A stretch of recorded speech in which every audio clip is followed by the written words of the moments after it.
Welcome back to Morning Joy, where truth matters. I'm your host, Keith Downey. Never forget. Remember that saying back after 9/11 happened? We're going to talk all about remembering 9/11 and the power of prayer. That is today's topic with Debbie Georgianni and Adam Blai on The Next Right Thing right now. Good morning, Debbie and Adam. Good morning, Keith. That's right. We will never forget. And Adam and I wanted to dedicate this segment of The Next Right Thing today on the 23rd anniversary of September 11th. What happened in Manhattan with everything that took place in the United States that day, and we wanted to dedicate it to all the victims. Almost 3,000 souls perished that day, and there's a lot to be said about it. But my big concern, Adam, is that we're 23 years down after 9/11, and it's like, are people really remembering it? Do they understand the impact it had on America? Do they understand all the heroic efforts that were made, and that people suffered greatly? People died, and also people for years to come were sick, and there were all sorts of things that happened as a result of that tragedy that day. But if I can, Adam, would you like to say anything first? I just wanted to share with our listeners, I know on Take Two later today, I'm dedicating the whole show, opening the phone lines for people to call in. And Jerry Usher and I, we were said at the beginning when we started Take Two in 2015 that we promised on 9/11, if it's a weekday, we were never, ever, ever going to forget. So anything you want to start with? And I would just wanted to share a little story. Well, Deb, it's strange to think that there are definitely people listening, people around that weren't even alive when this happened. And I remember it so clearly. I was working in Pennsylvania at the time, and it was a life-changing moment. I mean, it was like you could hear a pin drop across the whole country.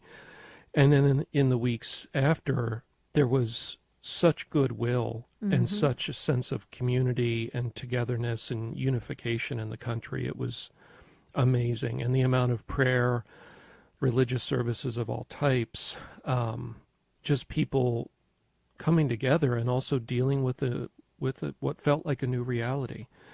And, I think this is a great opportunity on this anniversary each year to remember to pray for those that died that day that may still be in purgatory and need our prayers, to pray for those who still mourn the loss of somebody close to them, those that are still suffering from the toxic damage from, the powders and chemicals and other things, the firefighters who heroically ran in there. That's right. Trying to save people. I don't know. I'll never forget that day. It's the one time that it felt like war really touched us here. I don't know. What are your thoughts? I feel the same way. And so you were working in Pennsylvania. I grew up in New Jersey, so we looked at the Manhattan skyline every single time we could see it. Through the trees and a beautiful night, a clear night. And I was about 5-6 years old when the Twin Towers came to be the world's tallest buildings at the time, and they were so beautiful. And Empire State Building was everything. It was the talk of movies and everything. But then the Twin Towers came, and it was just so incredible and enormous, and it just changed the whole skyline, and it really defined New York. And it was so massive. And then to get a phone call early in the morning from my sister, and because I was living in Arizona, so there's a time difference, so it's way earlier in Arizona than in New York. To get a phone call that the Twin Towers were just hit by a plane, I was like, "Are you kidding me? What's that all about?" And we turned on the TV set. We were glued, and it was like so surreal watching it. And just like you said, Adam, I can remember exactly where I was standing. I got the kids. It was early in the morning. Got the kids out of bed. We were all just glued to the TV set. No one went to school. No one went to work. We just watched it. And then I get the phone call that my dad happened to go from New Jersey. He worked for Metropolitan Life Insurance, and he happened to go into New York City, into Manhattan, to the headquarters of MetLife So he was in the city when it happened, and we lost cell coverage with him. So we had no idea when that train came in and if he was right there when it happened or he got in ahead of time. So we lost coverage. So that was the first thing we were panicked about. We're like, what are the chances of that? He hardly ever went into New York, and he went in that morning. And he was 73 years old, still working full-time at MetLife. Then we get a call from my very close friend that her daughter, who works for Port Authority in the North Tower, they couldn't reach her, and she was heading into work when the North Tower was hit. And then we come to find out later, several weeks later, that a parishioner at our parish, her husband was in a meeting in one of the top floors of the towers, and he died, and they only recovered part of his body. But it was so moment to moment watching this and growing up in New Jersey and then hearing about, the first plane, the second plane, the third plane into the Pentagon, and then the fourth in your state, your state of Pennsylvania, crashing in the field. You're right. You felt like it was the beginning of a major war. But like you said, the heroic events and virtues and the things that rose up were so incredible, Adam. I mean, and the reason why I know that is because my best friend's daughter, who worked for Port Authority, she ran for her life. She actually stepped over people and running for her life in the stairwell and she has been severely traumatized from the episode, but she made it out. My dad got in early, and he was heading down Manhattan and when it happened, and he was a Navy corpsman. So with his training, his medical training, he quickly ran to the hospital to do whatever he could do to give blood because he knew something bad was happening. He said the people were so incredibly loving to one another and would do anything to help another person. And as we know, Adam, the churches were flooded for 6 months after 9/11. 6 months, they were bursting at the seams. And then when everything calmed down and there was no threat of war, then everybody went back to their regular life.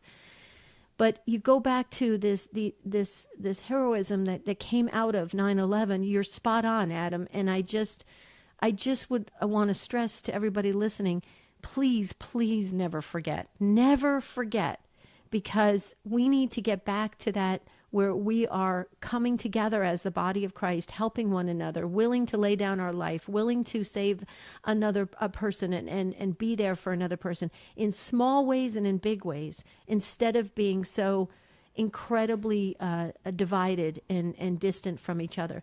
And so I do get emotional. I'm probably going to get emotional today on take two, but we finally got, as you can probably guess at the end of the story, we finally got in touch with my dad, but my dad was severely impacted by it. He could never talk about it. He lived another 10 years after 9/11, and he said he could never speak about it without and my dad was a big guy, big, strong guy. He would just bawl like a baby. He couldn't cry enough about it, how sad it was to watch everybody panicked, but yet everybody rising up and helping one another and dying for it. And so there's a lot to be said about this, but there's so much we could learn. And Adam, I'm big on history, and I just feel like we're erasing history, and that's dangerous. We really need to remember history so that history doesn't repeat itself. Yeah, and there's two things I was hoping to touch on with the time that we have here and on the other side of the break. First off, that one of the things we saw that you mentioned there, that for about 6 months everybody was in church, all the religions, everybody was appealing to God, is that when we're confronted with mortality, when our sense of I can control my life, I have a sense of security, nothing's going to affect me, everything's good.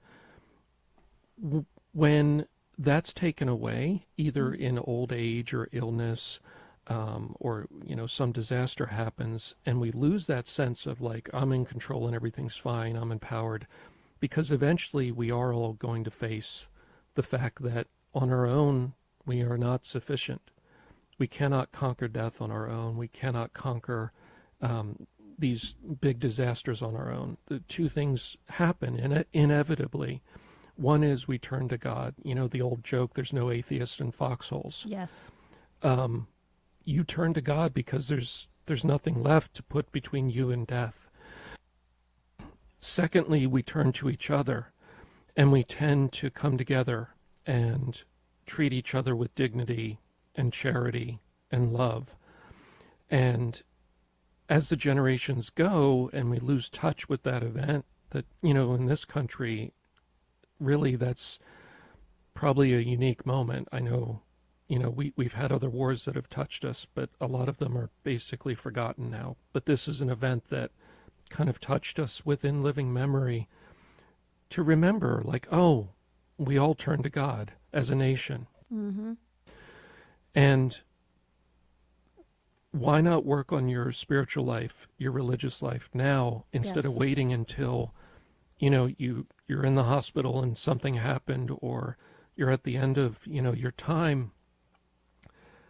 And then I'm not saying it's going to be too late, but it can be distressing to realize, oh, I forgot about God. I took God for granted. I didn't appreciate God. I didn't try to pursue that relationship. It can make it a lot harder. And it doesn't take your entire life and all your time and energy and your money. It's something that you can do. You can make it part of your life now. Mm-hmm. And 9/11 taught us that as human beings, at the basic level, we turn to God when we lose control. And so I'm just encouraging people to turn to God now. Don't wait for the next disaster. Yes, absolutely. I know we only have less than a minute. We're going to send it back to Keith, but when we come back, let's talk more about the power of prayer. And let's, really today is a day that the churches really should be filled, and we should be in deep prayer, because it impacted all of us on some level.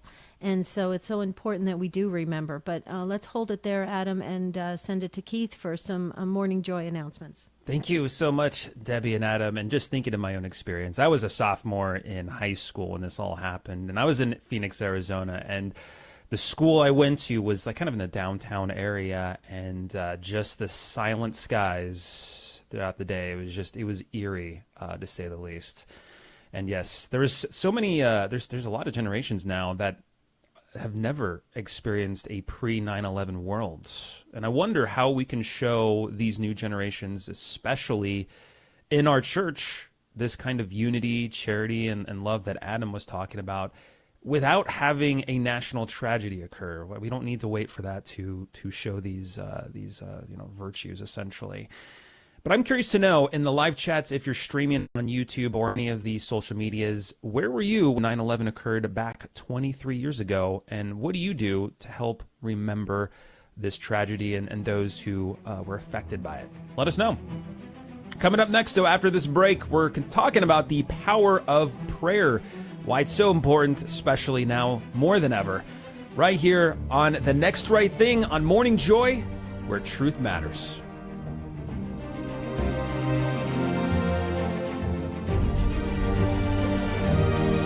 You're listening to Morning Joy, where truth matters.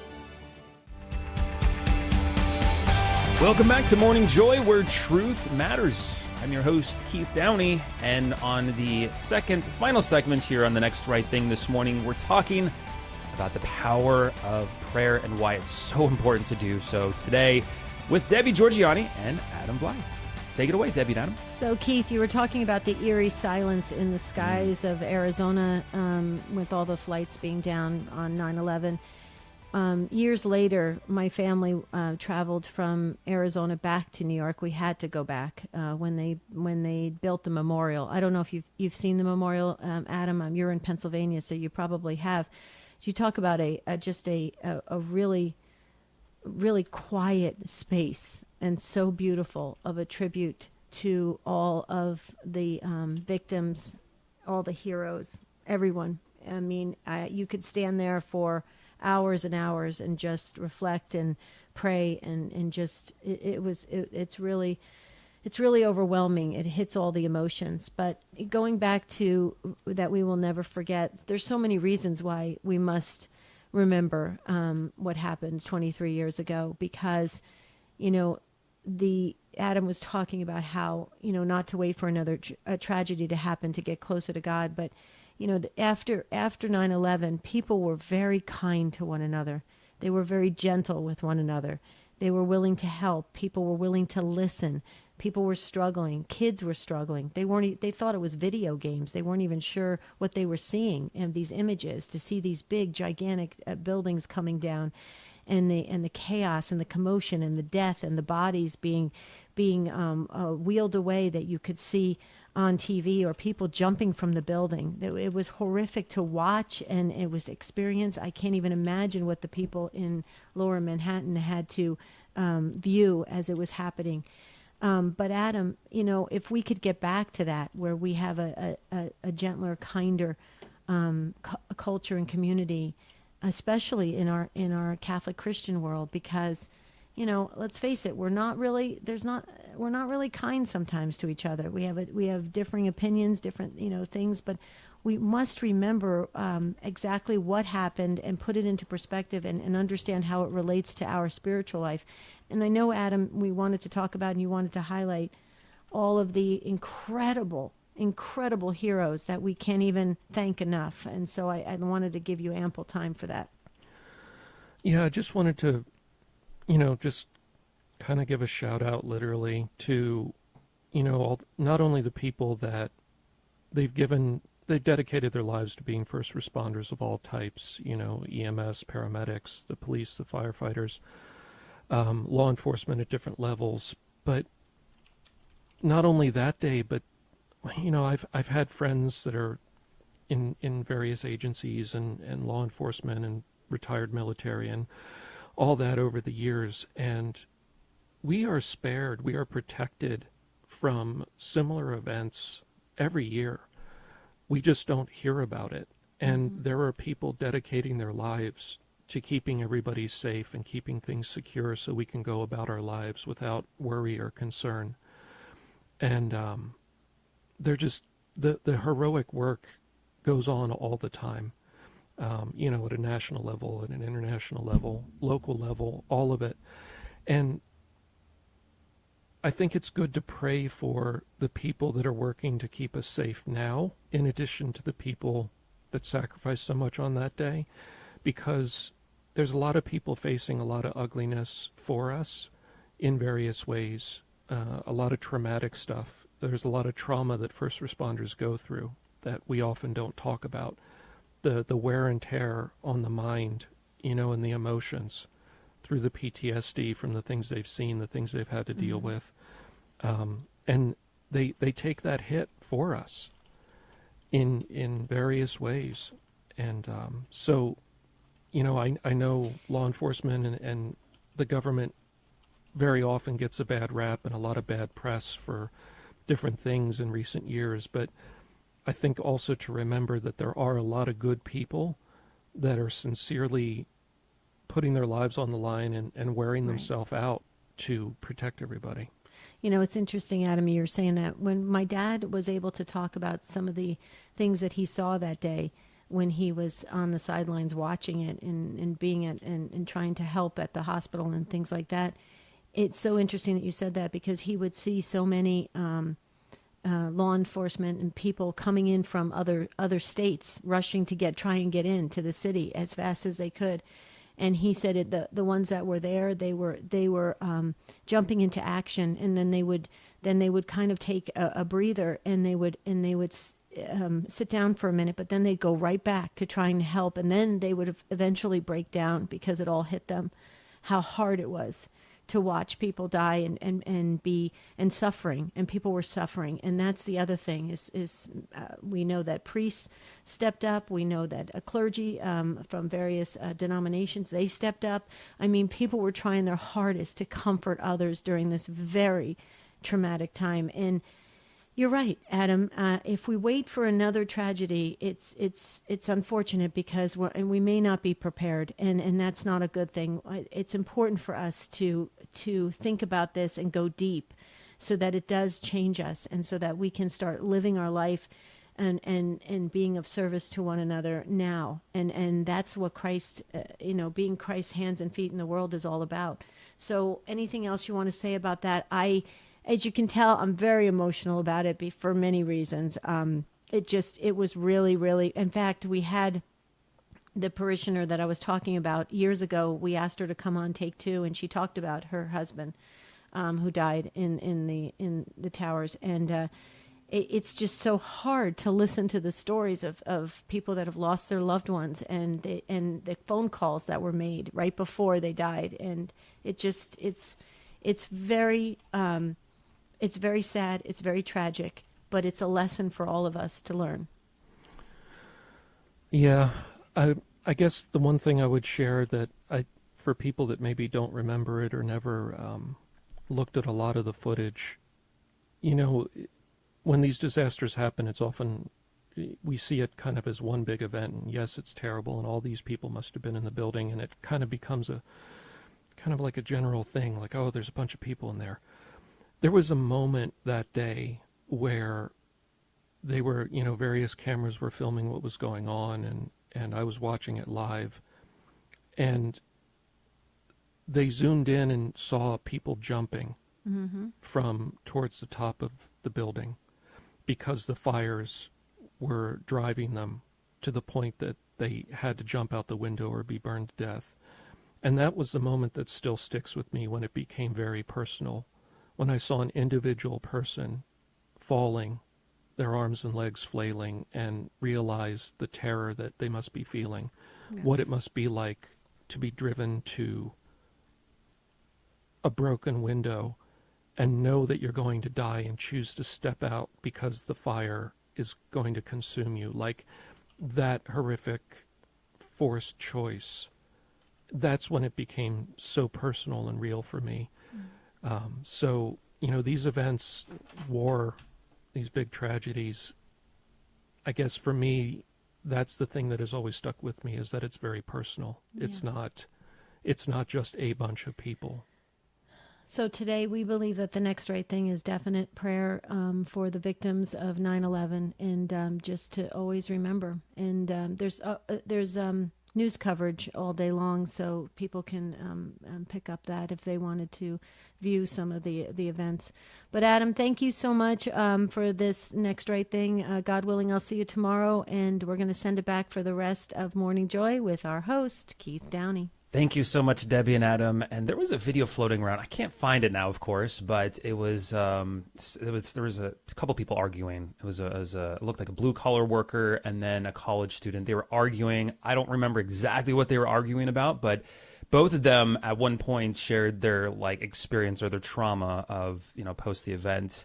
And at one point, the guy's like, "Why are we arguing?" And then they both hugged, and it was just an amazing thing that we don't see anymore. I feel like. Especially if we have difference of opinions, we're just yelling at each other and it just goes unsaid. And then there's just this awful moment of, tearing each other apart with the dignity. Anyways, it's just something interesting that I saw. And there's some hope out there. Speaking of hope, you should make sure to put on your calendar to watch or stream or listen to The Spirit World.